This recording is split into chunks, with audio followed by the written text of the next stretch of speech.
আসসালামু আলাইকুম। আশা করি সবাই ভালো আছেন।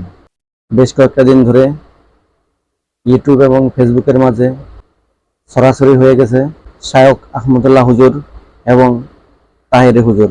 তাদের ভিডিও ভাইরাল হয়ে গেছে ফেসবুক এবং ইউটিউবে।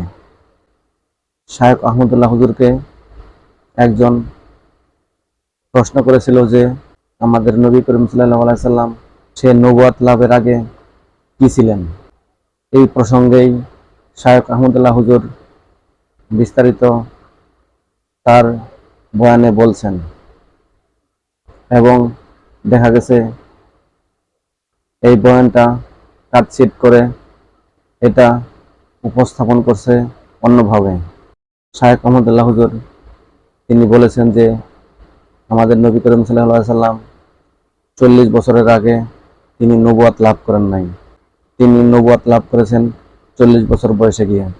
কিন্তু এখানে তিনি এটা বলে নাই যে সে নবী ছিল না বা অন্য ধর্ম গ্রহণ করেছিল, এরকম না বিষয়টা। আহমদুল্লাহ শায়েখ হুজুরকে একজন প্রশ্ন করেছিল, এই প্রসঙ্গেই কথাগুলো বলছিল। আর এমনও কিছু ইউটিউবার এবং ফেসবুক পেজার আছে, তারা কাটছিট করে উপস্থাপন করে অন্যভাবে।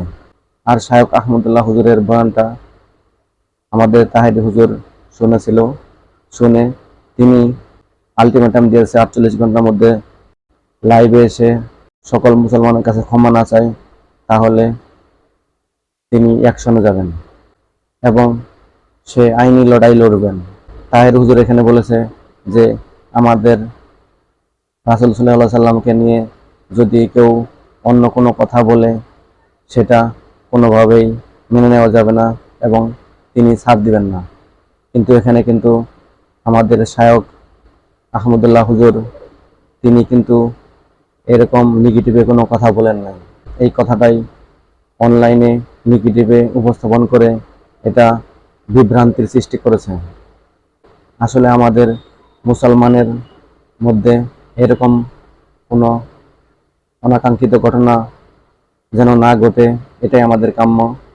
আমরা সকল হুজুরদেরকে সম্মান করি এবং সবসময় সম্মান করব, কিন্তু আমরা কখনো এটা আশা করি না যে আপনারা হুজুরে হুজুরে ঝগড়া বাঁধেন এবং সকল মুসলমানদের মধ্যে বিভ্রান্তি সৃষ্টি করেন। এরকম কিছু আমরা চাই না। আমরা চাই সবসময় আপনাদের কাছ থেকে ভালো কিছু। তাই আমি তাহেরি হুজুরকে বলবো এরকম বিষয় নিয়ে কোনো বাড়াবাড়ি করেন না। আপনিও হুজুর, সেও হুজুর, আমরা আপনাদের সকলকেই সম্মান করি এবং সম্মান করব।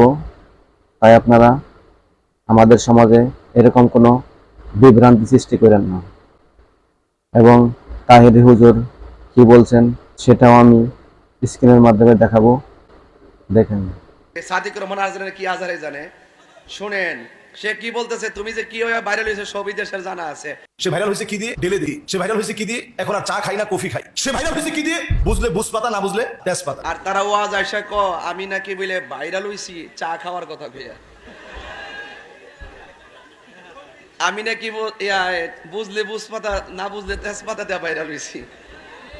আমি ওয়াজের মধ্যে প্রসঙ্গক্রমে 30 সেকেন্ড 40 সেকেন্ড এই কথাগুলো বলছি। এটারে কাইটটা নিয়ে যারা এডিটিং করছে তারা হয়তো এটারে অন্যভাবে ছড়াইছে, ঠিক না? আমি আল্লাহ আল্লাহ জিকির করেছি, তারা এটার ভিতরে বাজনা ঢুকাইয়া দিয়ে আমাকে পাবলিকের প্লেসে কালার করছে। যারা আমাকে এইরকম ভাবে এডিটিং কইরা উলামা একরামের খণ্ডিত অংশকে নিয়ে বিকৃত করছে তাদের বিরুদ্ধে কোনো কথা বলে না। আয়সা ওয়াজ করতেছি, আমি যখন আহমদুল্লাহ সাহেবকে ধরলাম, কিছু কিছু আজহারি মাজারে আছে ওই আর থেকে পড়ে এসে সাদিক রহমান আজহারের কি আজহারে জানে শুনেন, সে কি বলতেছে, তুমি যে কি হয়ে ভাইরাল হয়েছে সবই দেশের জানা আছে। আমি কইলাম নবীর নবুয়ত নিয়া, আমি বললাম যে ব্যক্তি বলছে নবী নবুয়ত প্রকাশের আগে নবী ছিল না, আমি ধরলাম ওই নবীদ্রোহী বক্তাকে, আর সে আসা আমাকে বলতেছে আমি বলি এইটাতে ভাইরাল হয়েছে। আমি বললাম কি, সে বলে কি, তার মানে বুঝতে বাকি নাই তারা সব একই সূত্রে গাথা দালাল মৌলবী। কথা বলেন ঠিক কিনা বলেন? এই দালাল মৌলবীদের সাথে আমাদের কোনো সম্পর্ক না। হ্যাঁ, তবে একটা জিনিস আমি বুঝতে পারছি 2 দিনে, যে তারা সুযোগ পাইছে, কারণ এখন তো ওয়াজের সিজনটা ডাল না, এখন ওই মসজিদের মেয়েরাবে জুম্মা সার ওই রাত্রে 2টা-3টার পরে অনেকগুলা বুম বাইনা ক্যামেরা একটি লাগা ওই অনেকগুলা কিনে আনছে এরকম 20-25টা আর না এইভাবে মসজিদের ভিতরে লাগায় সবাই যখন ঘুমায় জায়গা এনে বয়া বয়া নিজে প্রশ্নটি লয়া লয়া ওই আমার নাম উল্লেখ করে করে ভিডিও বানায় সারে ভাইরাল হওয়ার জন্য। দেখবেন একদিনে 2 দিনে আর বক্তব্য 1.5 মিলিয়ন 2 মিলিয়ন। ওই যে তাহিরি বাবার কথা যে কইছে আল্লাহ ভাইরাল হইছে।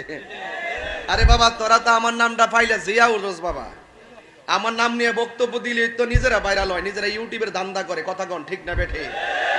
তো সুতরাং আমরা ওই সমস্ত মৌলবীদের সাথে নাই যারা আমার নবীকে 1 সেকেন্ডের জন্য অস্বীকার করে। হাত তুলে বলেন ঠিক কি না বলেন? তাদের সাথে আমাদের কোনো সম্পর্ক। আমার নবী কবরে শরীরে থাকার ক্ষমতা আছে না নাই?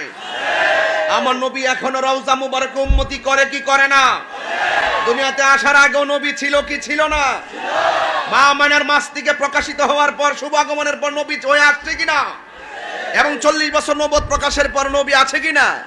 কিয়ামত পর্যন্ত থাকবে কিনা? জান্নাতে যেই নবী সর্বপ্রথম ঢুকবে সেই নবী আমার নবী।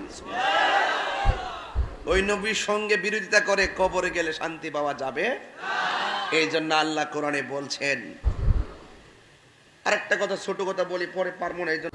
তো আপনারা দেখতেই পারলেন